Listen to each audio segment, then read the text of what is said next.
아침 말씀. 오늘 본문 말씀은 예레미야 29장 1절에서 14절입니다.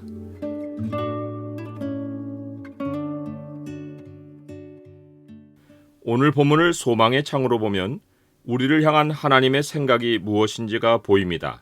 소망의 창을 보여주는 구절은 29장 11절입니다.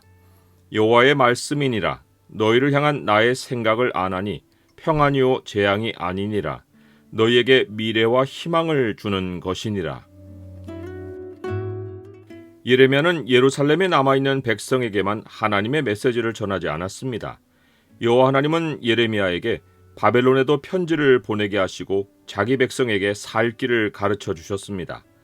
느부갓네살 왕이 많은 사람을 포로로 사로잡아왔고 그 가운데 많은 사람이 죽었지만 여호와 하나님은 그중 남아있는 장로들과 제사장들과 선지자들과 모든 백성이 그곳에서 어떻게 생활해야 하는지를 안내해 주셔서 살 길을 열어주고 미래와 희망을 품게 해주셨습니다.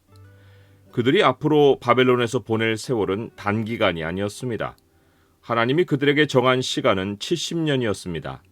70년이 차기까지는 하나님 백성의 시간이 바벨론에서 흐를 것이었습니다. 정확히 70년이 차면 하나님이 그들을 돌보고 하나님의 선한 말씀을 그들에게 성취하여 그들을 다시 약속의 땅으로 돌아오게 하실 것이었습니다. 하나님이 역사를 움직이시는 방식을 보면 일이 벌어지기 전에 시간을 정해놓고 때가 차면 다른 국면의 역사가 펼쳐지게 하시는 것입니다. 이 기간은 정확한 연도이기도 하고 어떤 경우는 하루가 1년으로 계산되는 함축된 의미가 있기도 합니다. 기간을 알리는 숫자는 상징적이기도 하고 문자적이기도 합니다. 공통점은 하나님이 말씀하신 숫자가 임의적이지 않다는 것입니다. 숫자에 들어있는 뜻을 헤아리면 매우 깊은 개념과 메시지를 발견할 수 있습니다. 바벨론의 포로로 끌려가서 바사 시대까지 높은 지위에 올랐던 다니엘은 책을 통해 여호와께서 말씀으로 선지자 예레미야에게 알려주신 70년이란 연수를 깨닫고 하나님께 기도하며 간구하기를 결심했습니다. 그가 기도를 시작한 이유는 70년 만에 예루살렘의 황폐함이 그칠 것이라고 하신 하나님의 약속을 의심했기 때문이 아닙니다. 오히려 그 반대입니다. 다니엘은 하나님 백성이 사로잡힌 이유가 죄 때문이었기에 자기 죄와 자기 백성 이스라엘의 죄를 철저히 자복하고 용서를 구했습니다. 그럼으로써 하나님이 깨끗한 백성 가운데 기쁨으로 일하실 길을 준비하려 했고 이 모든 일을 하나님이 하나님 자신을 위하여서 하시기를 바랐습니다. 우리도 하나님이 우리날 계수함을 가르쳐 주셔서 지혜로운 마음을 얻게 되면 다니엘처럼 똑같이 행할 것입니다. 즉 어떻게 하면 하나님과 동행할 수 있을지를 생각하고 그에 부합한 태도로 살려고 노력할 것입니다. 유다 백성이 약속의 땅에 살다가 바벨론 포로로 내쫓겨 보내야 하는 세월이 왜 70년일까를 생각하면 우리의 평생과 연관이 있습니다. 모세가 노래한 시편에는 우리의 연수가 70이요 강건하면 80이라도 그 연수의 자랑은 수고와 슬픔뿐이요 신속히 가니 우리가 날아가나이다 라는 고백이 나옵니다. 70년은 일반 사람의 평생 연수입니다. 이런 의미에서 하나님이 포로 세월을 70년으로 정하신 것은 사람의 평생을 상징한다고 할 수 있습니다. 그리고 하나님이 포로 생활의 일상 지침을 명령하신 것은 사람이 세상 임금의 나라에서 70평생을 어떻게 살고 하늘 본향으로 돌아와야 하는지를 지시한 안내서라고 할 수 있습니다. 여기서 주목할 것은 하나님이 지시하신 70년 생활 양식이 하나님께로 돌아가는 시간을 전제하고 있다는 것입니다. 하나님께로 돌아가는 것이 전제되지 않으면 하나님의 말씀에 따르는 삶이 땅에서만 충실히 적용되어 본향을 망각할 수 있습니다. 또한 주목할 것은 이 바벨론에서의 생활 양식이 영적인 메시지를 담고 있다는 것입니다.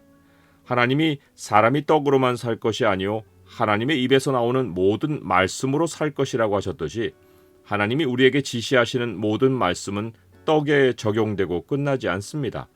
우리는 반드시 그 말씀에 담긴 하나님의 뜻을 분별하여 하나님 나라를 세우는 데 적용해야 합니다. 이런 사실들을 염두에 두고 하나님이 첫 번째로 지시하신 말씀을 보면 너희는 집을 짓고 거기에 살며 텃밭을 만들고 그 열매를 먹어라.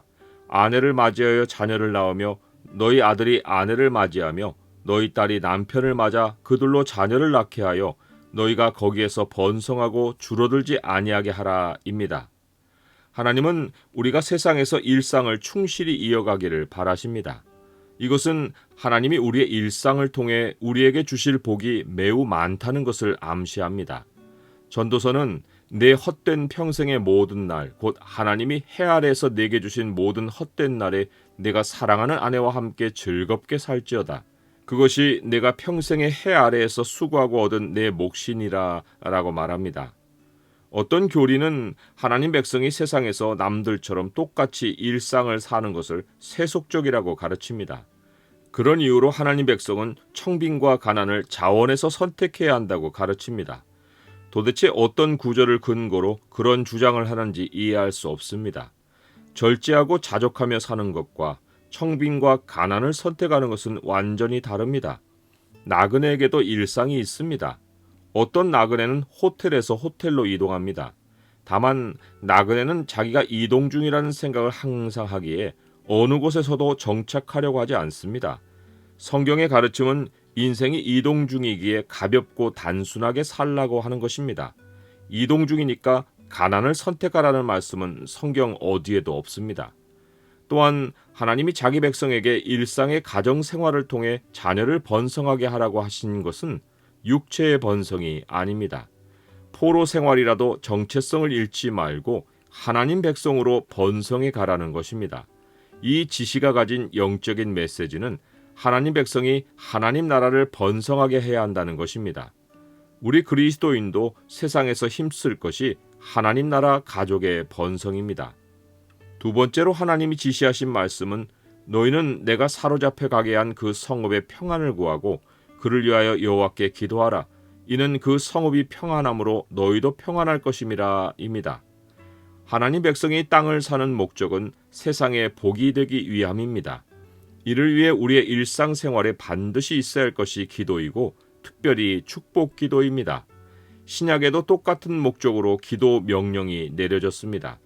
그러므로 내가 첫째로 권하노니 모든 사람을 위하여 간구와 기도와 도고와 감사를 하되 임금들과 높은 지위에 있는 모든 사람을 위하여 하라. 이는 우리가 모든 경건과 단정함으로 고요하고 평안한 생활을 하려 함이라. 세 번째이자 마지막으로 하나님이 지시하신 말씀은 너희 중에 있는 선지자들에게와 점쟁이에게 미혹되지 말며 너희가 꾼 꿈도 고지 듣고 믿지 말라라는 것입니다. 하나님 백성의 평생에는 사탄의 미혹이 붙어 다닙니다. 그러나 하나님의 말씀을 기억하고 살면 사탄의 거짓말은 대번에 알아차릴 수 있습니다. 반대로 우리가 하나님 말씀을 멀리하고 하나님께 지혜를 구하고 길 안내받기를 게을리하면 거짓의 덫에 걸려 자기 죄로 시련을 겪고 생고생을 합니다. 사실 포로 생활 자체가 시련이고 연단이기에 하나님이 우리로 더 고생하게 만드실 이유는 하나도 없습니다. 우리의 세상살이가 고난임을 잘 아시는 하나님은 재앙을 계획하지 않으십니다.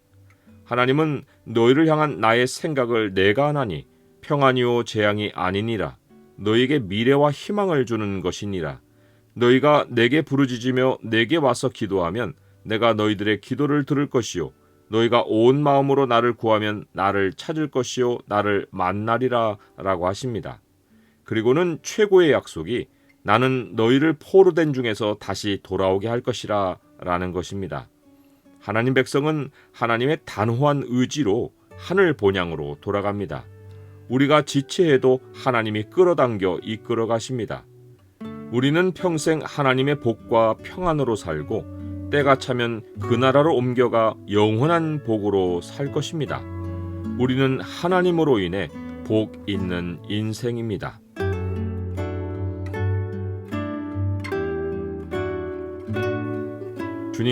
주님이 말씀으로 일상생활을 안내해 주시니 감사합니다.